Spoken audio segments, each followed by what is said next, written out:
Wow, man, seriously, Ladakh is mind-blowing, man. I just cannot get over how awesome this place is. I came here the first time in summer, peak tourist season. I still enjoyed myself, although there were many annoying tourists, all these cars on the road, and it just wasn't as fun. Came second time in November last year, and I just loved it. I enjoyed myself. I made that Ladakh film that a lot of you reacted quite positively to. Link is right here. And now here I am the third time. Freezing cold, it has been snowing. But I just can't get over this place. There's always something new to discover. Put your hands in the air, we'll be alright. That's right. You keep messing up my mind, but I love your style. And I'm loving your lips like a candy bar. I ain't kidding, I just wanna have ya. Ain't kidding, I just gotta have ya. Girl, you like an uncut diamond. Every time when you put your smile on, really wanna get to know you better. Loving every minute we're together. The king, a queen to be. If I pop the question on my knees, cause you kill a competition. Got a body divine with a vision. Wanna see you move, yeah. Hurry up before I lose, yeah. I'm addicted to your hot kiss. Man, it's so damn freezing up here that my fingernails are like cracking. Look at that, snapped in half from the freezing cold. Right now, I'm on the way to one of my favorite places. It's a really undiscovered location. It's called Ney Village. It's on the way to Alchi from Ney Village, and it's off the main road. Currently, I'm on that dirt track that leads to Ney Village, and the really cool thing about Ney Village is that Nimmu is quite modern. It's got computers, TVs, internet, everything that you need. That's only 10 kilometers that way. But then you come down this way, and within another 10 kilometers, I'm going to step back like 300 years in time to how Leh and Ladakh used to be 300 years ago. No computers, no internet, no phone signal, just very simple villages, and their simple houses made out of mud, their simple food, and their local little monastery. Okay, hopefully my fingernail does not snap off. I should probably eat it so that it doesn't, but I'm not an animal. Anyway, I have to double glove because it's so frigging cold. It's about -10 right now. I know it doesn't look like it's -10, but trust me, it is. Just Google that shit right now. That's another thing, it's kind of hard to start the bike up because of the cold, eh? Now let's rock and roll. Well, it's kind of hard to control the bike with these double gloves. By the way, I'm riding on like pure sand right now, so going fast probably is not a good idea. As you can see, I just came up to a freaking corner and I almost lost my back end just because of the slippery sand. But as you can see, man, there's like plenty of dirt tracks leading all over the place, left, right, wherever you want to go. It kind of feels like I'm in Mongolia because it's such a flat landscape, yet it's surrounded by mountains, and the color scheme looks the same. The difference with this area compared to Mongolia is that if you look in the backdrop, you've got the snowy mountains up there, see? And that's because we're so damn high. Pretty sure Mongolia is pretty high as well, but I'm currently about 3,900 meters. So yeah. And one thing I love about this bike, the Royal Enfield Himalayan, I can just stand up and I'm not feeling any of the bumps. Although this is a pretty smooth road. Well, not that smooth, but yeah. Woo! Fuck, this is fun, man. Now this is what riding is all about. Riding off-road. Riding on the damn road is pretty bloody boring. I'm no, oh shit. Fuck. Oh shit. Fucking hell, man. Literally, I'm going that quick, and then look at that. I come up to this, like a quick curve. No warning sign, nothing. I could have gone flying off the side of that mountain. Fuck. And I'm no off-roading expert, man, so I should probably slow down because I'm not that good on the corners.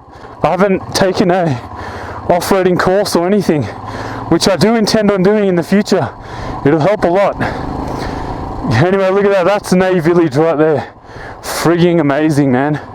Wow. So as you can see, it's quite simple. It's got a road through the middle. One thing it does have that you would not have had 300-400 years ago is electricity. So I'll give it that. I won't say it's that old.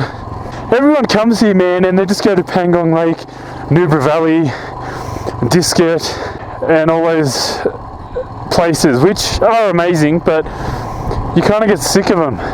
And because there's a decent road leading to all of them, you don't get to experience the fun of thrashing the bike up on these trails. Anyway, man, it's been freezing so much. At night it drops to like minus 15 degrees, minus 20 degrees. So I've been booking my flight out of this place. I did try to get out of here via road first through Leh to Manali twice. You guys already know the story of that. And then I tried to get through Leh to Srinagar, and it snowed a lot in Dras, which is the coldest town in India.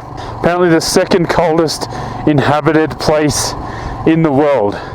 And let me tell you, it was freezing, it was snowing there. We couldn't get past there. So now I've had to book a flight out of Leh. But there's something's going on in Leh. There's some ministers landing today via the airport. And there's a lot of security going on, which is also delaying flights a bit from what I've heard. So can you guys believe that it's been 1 year and 6 months, 18 months since I've been going like hard out on YouTube, since I've been trying to put all of my effort into YouTube. It's been 18 months. Can you believe that? The time has flown. Just another 6 months and I'll hit 2 years. The funny thing is, I think I've spent more money making YouTube videos. Well, I definitely have. I've spent like probably about 50 times more money on making YouTube videos than I've actually made in income from YouTube, which is pretty damn funny. But hey man, I love it. You gotta run after your passions, and that's what I'm doing here. I wouldn't trade this for anything in the world. Right now, I'm where I want to be. It feels good. I would probably trade it for one thing. That's some steaming hot pussy right now, because I'm pretty horny after being quite isolated up in this bitch.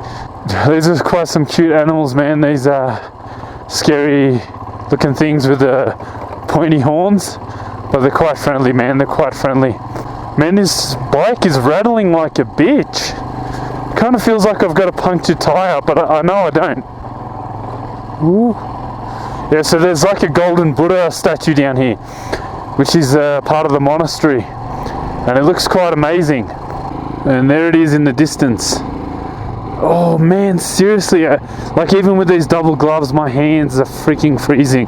Like one of the modifications they really need to start putting on these Himalayans is that fucking hand protecting thing on the handlebars, so you don't feel all that damn wind on your freaking hands. It is freezing, yard. Man, this village is like dead. There's no one here, man. I have not even seen one person yet. Oh, Julie! It's the same guy from last time and from last year. Wow.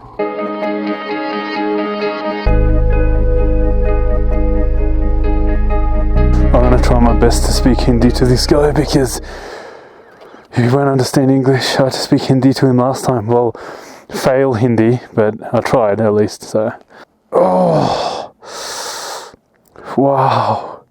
See, if you don't believe me about cold hands, look at that. Oh, so I've got to take my helmet off. It says to clear your head. I don't know if that means to take my helmet off or to like meditatively clear my mind. I'll do both. Woosah.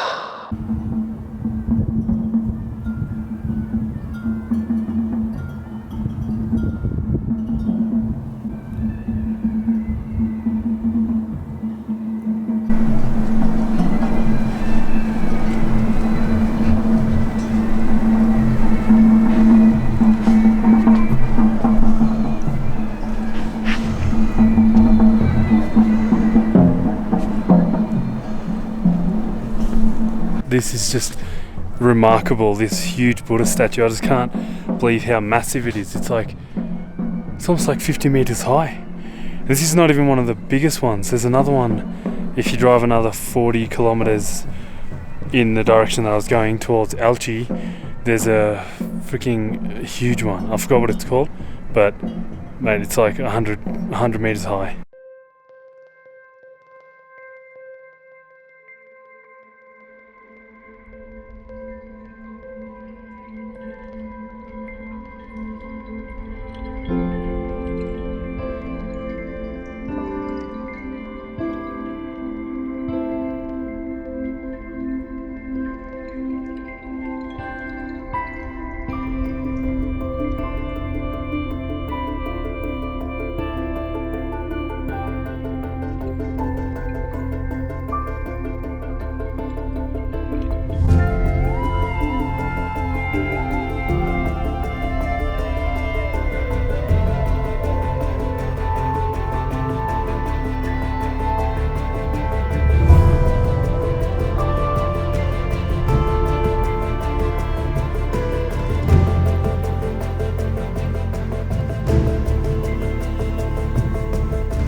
Wow man, so I just flew the DJI Mavic Pro with the intention of following my motorcycle. I was using the active track mode, and man, I'm really impressed with that mode.